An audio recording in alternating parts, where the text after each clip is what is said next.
The American Red Cross recently announced the number of people donating blood is the lowest it's been in the last 20 years. So what's being done to address that shortage? Columbia University is trying to do its part by raising awareness about the need for more diverse blood donors. All right, Antoine Lewis takes a closer look in a new series, The Gift of Life. As she completes her blood donor registration, Heather Aspergren's thoughts are of one person, her 75-year-old mom, Nancy.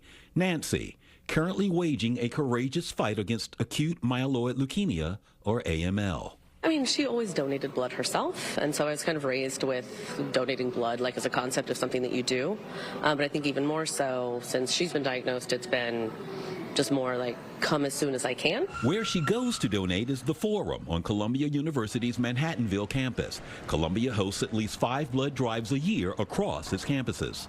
So in total, we might be having like over 500 donors every campaign. Junior Benjamin is director of community outreach, and while Benjamin is grateful for anyone who takes the time to donate, the community he's trying hardest to reach is his own, as the number of black and brown blood donors is low. The American Red Cross reports that while blacks make up 13% of the country's population, only 5% are blood donors. Yeah, because of the distrust that African Americans have with the medical community, based on what has happened in the past with the Tuskegee experiments, and people are wary of what the blood might be used for. Blood donations are used to help patients in a variety of ways, from serious injuries, cancer treatments, as well as specific conditions like sickle cell disease, which primarily impacts the black community.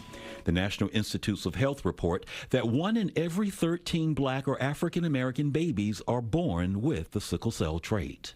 They oftentimes need multiple transfusions, and when you get multiple transfusions, there are complications that can arise if you mismatch the blood that they get. Dr. Eldad Hode is Director of Laboratory Medicine at New York Presbyterian's Irving Medical Center, one of the nation's top facilities on blood research. Patients with sickle cell disease oftentimes come to the hospital in what's called a crisis. So they have difficulty breathing, they have severe pain, and in those situations you have to very quickly give them blood that doesn't sickle, and so we need to have a quick supply of blood that matches them as best as possible. Which is the message Benjamin tries to get across when explaining this critical need to his community. And being African American myself, I'm able to be like the representation, like in saying like, I'm black, so I'm asking you to donate blood because I trust the process, and I'm coordinating the process on behalf of this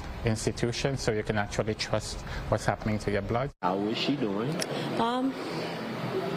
Mediocre. Okay. You know, fighting the best as she can. So Heather is making every moment count with her mom, while also trying to encourage friends and neighbors to become blood donors.